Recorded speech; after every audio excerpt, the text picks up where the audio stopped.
नमस्कार मंडळी, स्वागत आहे तुमचं आपल्या यूट्यूब चॅनलमध्ये। आज आपण बनवणार आहोत अगदी हॉटेलमध्ये बनवतात तशी ती पण आपण घरगुती साहित्य वापरून बनवणार आहोत चिकन बिर्याणी। चला तर व्हिडिओला सुरुवात करूया।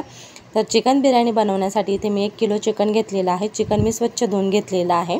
त्यानंतर आपल्याला या चिकनला मॅरिनेट करून घ्यायचं आहे। तर चिकन मॅरिनेट करण्यासाठी त्यामध्ये आपण 1 चमचा हळद टाकणार आहोत, 1 चमचा घरगुती काळा मसाला, त्यानंतर आपल्याला 1 चमचा धनिया पावडर टाकायची आहे, त्यानंतर 1 चमचा गरम मसाला टाकायचा आहे।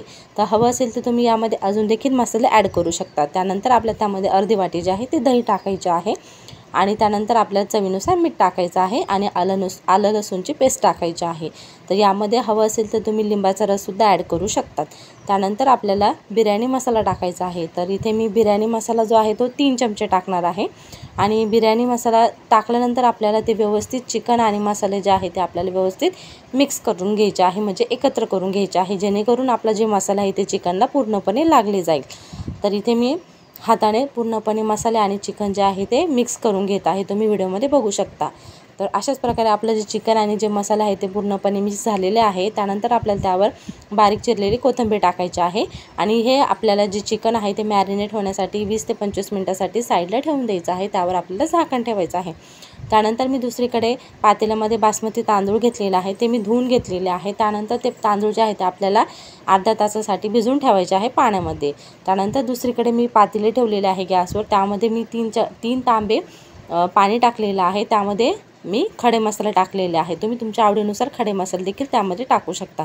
त्यानंतर इथे मी मीठ टाकलेलं आहे। मीठ आपल्याला नेहमीच्या भातापेक्षा आपल्याला जास्त टाकायचं आहे मीठ। आणि त्यानंतर मी ते अर्धा चमचा साजूक तूप टाकलेलं आहे।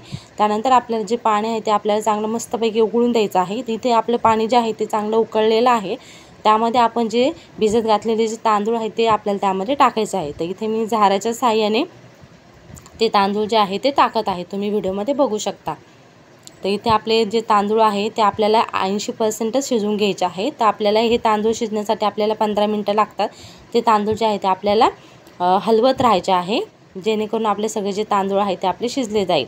तर तुम्ही बघू शकता आपलं जे तांदूळ आहे ते मस्तपैकी खुललेलं आहे आणि आपल्या 80% जे आहे ते तांदूळ शिजलेलं आहे। आता आपल्याला या तांदळातले पाणी जे आहे ते आपल्याला वेगळं करून घ्यायचं आहे। त्यासाठी इथे मी चाळणीचा वापर केलेला आहे।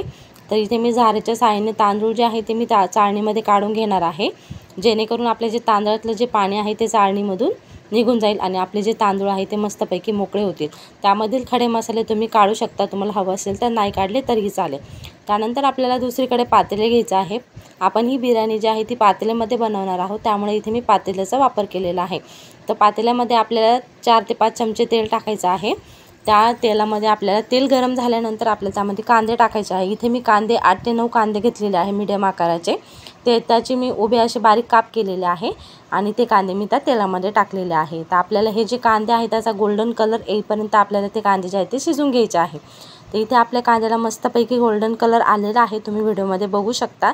तर त्यामध्ये आपल्याला आपण जे मॅरिनेट करण्यासाठी जे चिकन ठेवलेलं होतं ते चिकन आपल्याला त्या कांद्यामध्ये टाकायचं आहे आणि ते चिकन टाकल्यानंतर आपल्याला ते व्यवस्थित जे आहे ते चमच्याच्या साहाय्याने व्यवस्थित मिक्स करून घ्यायचं आहे। तर इथे मी कांदा आणि जे चिकन आहे ते व्यवस्थित परतून घेत आहे, जेणेकरून आपले जे कांदा आणि चिकन जे आहे ते एकत्र होईल। तर आपल्याला हे साधारणतः 1 ते 2 मिनिटं परतून घ्यायचं आहे असंच।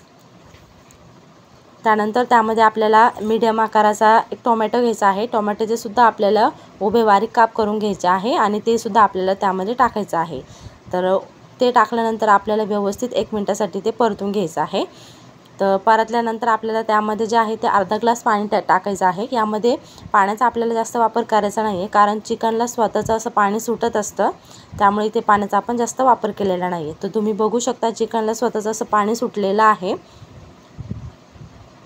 तर त्यानंतर आपल्याला हे चिकन जे आहे त्यावर आपल्याला झाकण ठेवायचं आहे आणि ते 20 ते 25 मिनिटांसाठी शिजवण्यासाठी साईडला ठेवायचं आहे। तर त्यानंतर दुसरीकडे आपल्याला कढाई घ्यायची आहे। कढाईमध्ये आपल्याला 2 चमचे तेल टाकायचं आहे। त्यानंतर आपल्याला त्यामध्ये कांदे टाकायचे आहे। तर इथे मी मिडियम साईजचे 2 कांदे घेतलेले आहेत, त्याचेसुद्धा मी बारीक काप करून घेतलेले आहे आणि ते काप जे आहे ते सुद्धा आपल्याला गोल्डन कलर येईपर्यंत आपल्याला तळून घ्यायचे आहे। तर इथे आपला गोल्डन कलर आलेला आहे आपल्या कांद्यांना। तर इथे आपले कांदे जे आहेत ते रेडी झालेले आहे। त्यानंतर आपलं चिकनसुद्धा इकडं मस्तपैकी शिजलेलं आहे, तुम्ही बघू शकता। तर चिकन शिजल्यानंतर आपण जे राईस आपण चाळणीमध्ये काढून ठेवले होते ते राईस आपल्याला या चिकनमध्ये टाकायचं आहे। तर तुम्ही व्हिडिओमध्ये दाखवल्याप्रमाणे आपल्याला जे राईस आहे ते त्याचा आपल्याला एक लेअर तयार करायचा आहे। म्हणजे इथे आपले 2 लेअर तयार होईल, एक लेअर आपला चिकनचा आणि दुसरा लेअर जो आहे तो आपला राईसचा। तर हे बघा आपले जे तांदूळ आपण अशा प्रकारे आपल्याला ते तांदूळ जे आहे ते पसरून द्यायचं आहे। त्यानंतर आपण जो तळलेले जे कांदे आहे ते आपल्याला त्यानंतर त्यामध्ये असे टाकायचे आहे आणि बारीक चिरलेले आपल्याला कोथिंबीर टाकायची आहे। त्यावर झाकण ठेवायचं आहे आणि 10 मिनिटांमध्ये आपली जी बिर्याणी आहे ती तयार आहे। तर तुम्ही बघू शकता व्हिडिओमध्ये तयार आहे आपली चिकन बिर्याणी, अगदी हॉटेलसारखी चव देणारी। तर तुम्ही माझ्या पद्धतीने एकदा नक्की ट्राय करा। व्हिडिओ आवडल्यास लाईक, शेअर आणि सबस्क्राईब करायला विसरू नका।